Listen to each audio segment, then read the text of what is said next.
అందరికీ నమస్కారం. నేను మీ జయశ్రీ. మీరు చూస్తున్నారు జయశ్రీ యశ్వంత్ వ్లాగ్స్. ఇప్పుడు మనమైతే ట్రిప్‌కైతే వెళ్తున్నాం. నేను మా శ్రీవారు లగేజ్ అన్నీ రెడీగా ఉన్నాయి చూడండి. ఇంకెక్కడ పోయినా ఈ బ్యాగులు అయితే తప్పదుగా, ఖచ్చితంగా ఉండాల్సిందే. లేకపోతే ఏం చేస్తాం? ఇంకా ట్రిప్ అంటేనే లగేజ్ లేకపోతే ఎలా చెప్పండి? కంపల్సరీ లగేజ్ కావాల్సిందే కదా! అయ్యో రామ! అడగడమే మర్చిపోయానండి. మీరు బాగున్నారా? నేనైతే చాలా చాలా బాగున్నానండి. Welcome to our channel. ఇంకా మేమైతే ఇది చాలా డేస్ నుంచి అనుకుంటున్నాము. ఇదొక డ్రీమ్ అనమాట మాకు కేరళ వెళ్ళడము. ఇప్పుడైతే ఆ డే అయితే వచ్చేసింది. యాక్చువల్‌గా మేమైతే మ్యారేజ్ డేనే వెళ్ళాలి అనుకున్నాము. కొన్ని కొన్ని కారణాల వల్ల అయితే వెళ్ళలేకపోయాము. అది మంత్రాలయం వీడియో చూసిన వాళ్ళకైతే ఐడియా వస్తుంది. ఎక్కడికో వెళ్దాం అనుకున్నాము. కానీ వెళ్ళలేకపోయాం. ఆ ఎక్కడికో ఇక్కడికే వెళ్దాం అనుకున్నామండి. కేరళకే వెళ్ళాలనుకున్నాము. ఆ టైం అయితే ఇప్పుడైతే వచ్చేసింది. ఇంకా లగేజ్ అంటారా? ఇప్పుడు మా హస్బెండ్ ఎత్తుకున్నదైతే మా హస్బెండ్ బ్యాగ్‌లో ఉన్నవన్నీ తన బట్టలే అన్నమాట. ఇంకొక బ్యాగ్‌లో నా బట్టలుంటాయి. ఇంగా సంచి మా హస్బెండ్ పట్టుకున్నాడు గదా! అది ఫుడ్ ఐటెమ్స్ అన్నీ ఉన్నాయి.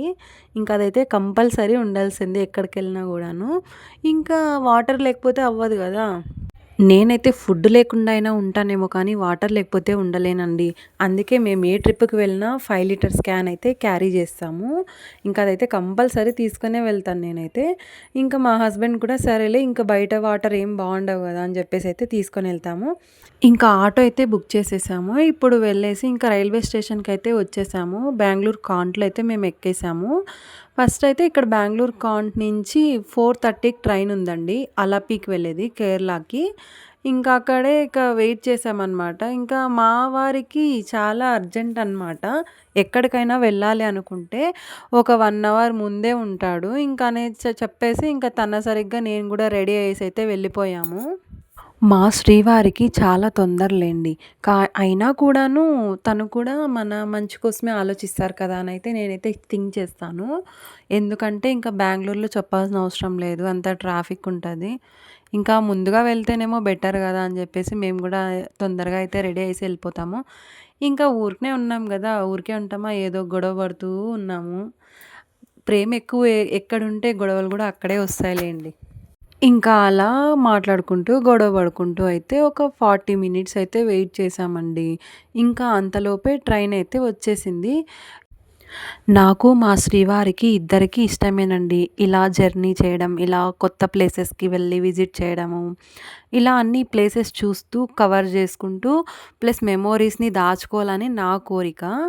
ఇంకా యూట్యూబ్ అయితే స్టార్ట్ చేయాలన్న ఆలోచన అయితే నాకైతే లేకపోయిండే.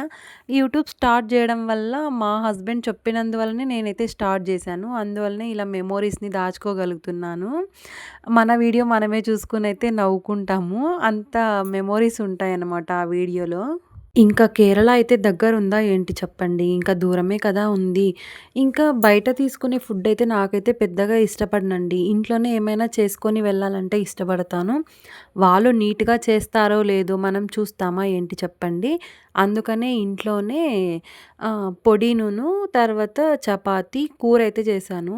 ఇది సొరకాయ, టమోటా అన్నీ ఏసి అయితే కూర చేశాను. అందులోకైతే ఉలవలతో చేసిన పొడి చాలా చాలా టేస్టీగా ఉందండి. నాకైతే చాలా ఇష్టమైపోయింది. ఇంతలోపే అయితే మనము అలపి అయితే చేరుకున్నాము. ఇప్పుడైతే మార్నింగ్ 5:30 అయిందండి. కాకపోతే ఇంగంతా వీడియో తీయలేం గదా! అందుకని జెప్పేసి ఇంకా దిగిన తర్వాత అయితే వీడియో తీశాను. ఇట్లా అలపి రైల్వే స్టేషన్ అయితే చాలా బావుంది పెద్దగా. ఇంకా అలానే మేమైతే టెంపుల్‌కి వెళ్ళాలని అయితే అనుకున్నాం ఫస్టు. ఇంకా అక్కడే అయితే బాత్ చేసుకొని వెళ్తే మేలు గదా! అని జెప్పేసి అక్కడే బాత్ చేసేసి రెడీ అయిపోయాము. రెడీ అయిన తర్వాత ఇంకా టిఫిన్ ఎందుకులేండి అని చెప్పేసి బయటకి నేనే ఇంకా టమాటాలు, ఆనియన్స్, క్యారెట్ ఇట్లా బొరుగులు అన్నీ తీసుకొనైతే వెళ్ళామండి. నాకైతే బయట ఫుడ్ తినడం ఎక్కువగా ఇష్టం ఉండదు. ఇలా మనమే చేసుకొని తింటే ఇంగా ఆ థ్రిల్లే వేరబ్బా! అని చెప్పేసి అయితే ఎక్కడికైనా వెళ్ళినప్పుడు ఇట్లా అన్నీ తీసుకొని వెళ్తాము. ఇంక అక్కడే అంతా అయితే రైల్వే స్టేషన్‌లోనే కూర్చొని బొరుగులు నీట్‌గా అయితే క్లీన్ చేసుకొనేసి అన్నీ కలిపేసుకున్నామనమాట టిఫిన్‌కి. మనమైతే మన ఆరోగ్యం బావుండాలని జెప్పేసైతే మనం నీట్‌గా చేసుకుంటాము. బయట వాళ్ళకేముంటుంది చెప్పండి? వాళ్ళకేమి అమౌంట్ రావాలా అని జెప్పేసి ఎట్లా చిక్తే అట్లా చేసేస్తారు. ఇంకైతే ఉప్పు, కారము అన్నీ వేసేసిన తర్వాత అయితే చూసాను. చాలా టేస్టీగా ఉందండి. ఇట్లా ఇంట్లో చేసినవైతే ఇంకా చాలా ఆరోగ్యంగా గూడా ఉంటాం గదా! ఇంకిప్పుడైతే మా ఆయన ఊరికే ఉంటారా, మా శ్రీవారికి కుక్కలంటే ఇంకా చాలా చాలా ఇష్టంలేండి. ఇంకా ఆ రైల్వే స్టేషన్‌లో ఆ కుక్కల్ని చూస్తూ ఇంకా వాటికి ఫుడ్డేసుకుంటూ మేము గూడా తినేసేసాము. అదేమో మరి ఎందుకంత ఇష్టమో ఆ కుక్కలంటే నాకైతే తెలీదు. బట్ కుక్కలంటే ఇష్టం ఉండాలి. ఉండకూడదు అని నేనేం అనడం లేదు. కాకపోతే దాన్ని ఒక ఇంట్లో మనిషిలాగానే ట్రీట్ చేస్తారు. కాకపోతే నేనలా చేయలేను వాటిని. ఇంకా మా శ్రీవారు, నేనైతే ఇంకా తినేసేసామండి. మరి ఎందుకంటే లేట్ అవుతుంది. ఇంకా బయట అయితే ఎలా ఉంటాదో తెలీదు కదా! ఇంకా అక్కడ టెంపుల్‌కైతే స్టార్ట్ అవ్వాలని అయితే అనుకున్నాము. ఇంకా కడుపులో ఆకలేస్తది గదా! ఎక్కడున్నా ఇంకా కడుపులో ఫుడ్ అయితే పడాల్సిందే. ఇంక అదైతే తప్పంది గదా! ఇంకా మేమైతే ఆటో అయితే బుక్ చేసుకున్నాము. ఆటో బుక్ చేసుకొనైతే ఫస్ట్ మేము ములక్కల్ శ్రీ రాజరాజేశ్వరి టెంపుల్‌కైతే వెళ్తున్నామండి. ఇప్పుడైతే రైల్వే స్టేషన్ నుంచి ఈ దేవాలయానికి వెళ్ళినప్పుడైతే మాకు ఆటో అతను రూ. 100 అయితే ఛార్జ్ చేశారు. చాలా దూరం ఏం లేదు. అలా అని దగ్గర కూడా లేదు. ఈ దేవాలయం అయితే చాలా చాలా బాగుందండి. నాకైతే ఆ దేవాలయం చూడగానే ఎంతో ప్రశాంతంగా అనిపిచ్చింది మనసుకి. చూడ్డానికి కూడా చాలా పురాతన కట్టడాల్లాగా అనిపిచ్చింది. ఇంకా ఇంత మంచి దేవాలయం గురించి తెలుసుకోవాలని ఎవరికి ఉండదు చెప్పండి. అయితే ఈ దేవాలయం గురించైతే తెలుసుకుందాం రండి. ములక్కల్ శ్రీ రాజరాజేశ్వరి టెంపుల్. ఇది కేరళలోని అల్లపూజ, అలపి నగరంలో ఉన్న ప్రసిద్ధ శక్తి పీఠాలలో ఒకటి. ఈ ఆలయం భక్తులకు ఎంతో పవిత్రమైనదిగా భావిస్తారండి. ఈ ఆలయం యొక్క చరిత్ర చూద్దాం రండి. ఈ ఆలయం సుమారు 500 సంవత్సరాల క్రితం నిర్మించబడినదిగా భావిస్తారు. చూడ్డానికి కూడా అంతే అలాగే కనిపిస్తుందండి. స్థానిక రాజులు మరియు భక్తుల సహకారంతో ఆలయం అభివృద్ధి చెందింది. ములక్కల్ అనే పేరు అక్కడ విస్తారంగా పెరిగిన ముల్ల జాస్మిన్ అంటే పూల తోటల కారణంగా వచ్చింది అని చెబుతున్నారక్కడి ప్రజలు. దేవి మహిమ ఏంటో చూద్దామా? ఇక్కడ అమ్మవారు శ్రీ రాజరాజేశ్వరి రూపంలో దర్శనమిస్తారండి. ఆమెను శక్తి స్వరూపిణిగా, కరుణామయిగా భక్తులు ఆరాధిస్తారు. భక్తులు కోరికలు కోరుకొని నవరాత్రి సమయంలో ప్రత్యేక పూజలు చేస్తారండి. చూడ్డానికి కూడా అమ్మవారు చాలా అందంగా ఉన్నారండి. నేను దర్శనం చేసుకున్నాను కాబట్టే చెప్తున్నాను. ఇంకా ఉత్సవాల సమయంలో అయితే ఈ ఆలయంలో జరిగే ప్రధాన ఉత్సవం నవరాత్రి ఉత్సవం. ఆ సమయంలో ఆలయం ఎంతో వైభవంగా అలంకరించబడుతుంది. వేలాది మంది భక్తులు పాల్గొంటారండి. ఇంకపోతే వీడియోలో మీరే చూస్తున్నారు కదండీ! ఇది కేరళ శైలిలో ఉంటుందన్నమాట దీని నిర్మాణమంతా. ఇంకా అక్కడి వాతావరణం అయితే అచ్చం పల్లెటూరు లాగానే అనిపిచ్చింది నాకైతే. అక్కడ ఉన్న పావురాలు, పక్షులైతే మనసుకి ఎంతో ప్రశాంతంగా అనిపిచ్చింది నాకైతే. ఇంకా ఈ దేవాలయంలో అయితే అయ్యప్ప స్వామి, ఆంజనేయ స్వామి, కృష్ణయ్య, సుబ్రహ్మణ్య స్వామి అయితే మనకు దర్శనమిస్తారండి. ఇంకపోతే ఈ దేవాలయంలో కొంచెం ఫెసిలిటీ తక్కువే అనే చెప్పాలి. ఎందుకంటే దూరం నుంచి వచ్చిన వాళ్ళకైతే ఇంకా లగేజ్ పెట్టుకోవడానికైతే ఆప్షన్ అయితే ఇక్కడ ఇవ్వలేదు వీళ్ళు. ఇంకా నేను మా శ్రీవారు వెళ్ళాం కాబట్టి ఒకరి తర్వాత ఒకరు వెళ్ళి అయితే దర్శనం చేసుకున్నామండి. దర్శనం అయితే చాలా బాగా జరిగింది.